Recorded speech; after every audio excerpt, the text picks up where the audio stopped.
Welcome to our channel world teacher news. జ్ఞాన ప్రసూనాలలో భాగంగా ఇప్పుడు మనం మెలకువే నిద్ర, నిద్రే మెలకువ అనేటువంటి దాని గురించి చెప్పుకుంటూ ఉన్నాం. వేర్ ఈజ్ గాడ్, దేవుడు ఎక్కడున్నాడు అని ఆలోచించేటువంటి ముందు దేవుడు ఎక్కడ లేడు అని ప్రశ్నించుకోవాలి. అంటే ప్రశ్న నుండే ప్రశ్న అనేటువంటిది ఉద్భవిస్తుంది అంటారు సద్గురు సుబ్రహ్మణ్యం గారు, శ్రీకాళహస్తీశ్వరుడు. Here to there sadhana, there from here siddhi. ఇక్కడ నుండి అక్కడికి పోవాలి అనుకునేటువంటిది సాధన, అక్కడ నుండి ఇక్కడికి రావాలి అనుకునేటువంటిది సిద్ధి అనేటువంటిది అవుతుంది. నీవు అనుకున్నంత మాత్రాన మెలకువ అనేది వస్తుందా? రానే రాదు. నీవు అనుకున్నంత మాత్రాన నిద్ర అనేటువంటిది కూడా రాదు. అంటే నిద్ర మెలకువ అనేటువంటివి రెండూ కూడా సహజం, సహజ సిద్ధమైనటువంటివి. ఆ టయానికి వస్తూ ఉంటాయి, పోతూ ఉంటాయి. నిద్రించేవాటి వాడే దేవుడు. చూడండి గురువుగారు ఏం చెప్తున్నాడు ఇక్కడ. నిద్రలో నువ్వు ఏదైతే చూస్తున్నావో వాడు జీవుడు. మంచం మీద ఉన్నటువంటి ఏ శరీరం అయితే ఉందో అది దేవుడు. కాబట్టి నిద్రించేటువంటి వాడు దేవుడు, నిద్రలో కనపడేటువంటి వాడు జీవుడు. అంటే ఒక్కడే ఇక్కడ ఏమయ్యాడు? అనేకంగా తయారయ్యాడు. మళ్ళీ నిద్ర నుండి మేల్కొన్న తర్వాత ఇక్కడ అనేకంగా ఒకడైపోయాడు అని అంటారు. కాబట్టి నిద్రలో కనిపించేటువంటి వాడే జీవుడు, నిద్రించేటువంటి వాడు దేవుడు. ఒకే సూర్యుని నుండి అనేక కాంతి కిరణాలు ఎలా అయితే ఉద్భవించాయో అలాగే ఒకే దేవుడి నుండి అనేక జీవాలు అనేటువంటివి ఉద్భవించాయి. ఒక్క దేవుడే అనేక రకాలుగా తయారయ్యాడు. ఇక్కడ ఒక్కొక్కడికి ఒక్కో వేషాన్ని ఇచ్చాడు. మహానటులు అందరూ కూడా జగన్నాటకంలో మహానటులు. అయితే ఇక్కడ డైరెక్టర్ ఎవరు అంటే ఒక పరమేశ్వరుడే. ఆయన డైరెక్టర్, నిర్మాత, డైరెక్టర్ మొత్తం కూడా ఆయనే. మిగిలిన వాళ్ళందరూ కూడా మహానటులే.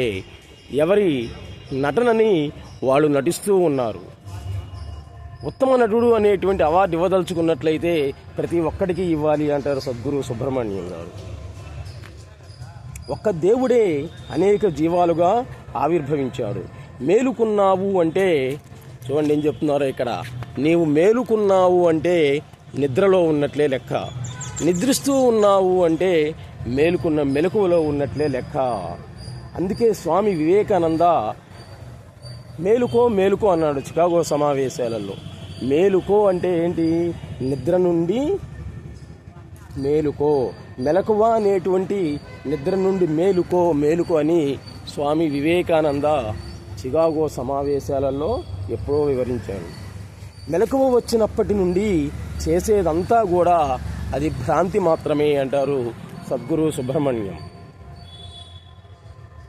ఏమీ జరగకుండానే ఏదో జరుగుతున్నట్లు కనిపించేటువంటిదే ఈ ప్రపంచం అంతా కూడా. అందరూ ఒక్కడిలోనే ఉన్నాడు, ఆ ఒక్కడు అందరిలోనే ఉన్నాడు అని సదా నీవు స్మరిస్తూ ఉన్నట్లయితే నీవు జీవన్ముక్తుడు అయినట్లే. నేను నా లోపల మాత్రమే ఉన్నాను అనేటువంటిది జీవానుభవం.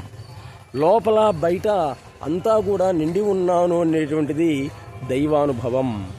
ఎంతో తత్వశాస్త్ర సంబంధించినటువంటి విషయాలని, ఆధ్యాత్మికమైనటువంటి విషయాలని సద్గురు సుబ్రహ్మణ్యం గారు శ్రీకాళహస్తీశ్వరుడైన అంజనాచలేశ్వరుడైనటువంటి సద్గురు సుబ్రహ్మణ్యం గారు వివరిస్తూ ఉన్నారు. ఆయన మాటలు వినడానికి దేశ విదేశాల నుండి ఎంతోమంది వస్తున్నారు.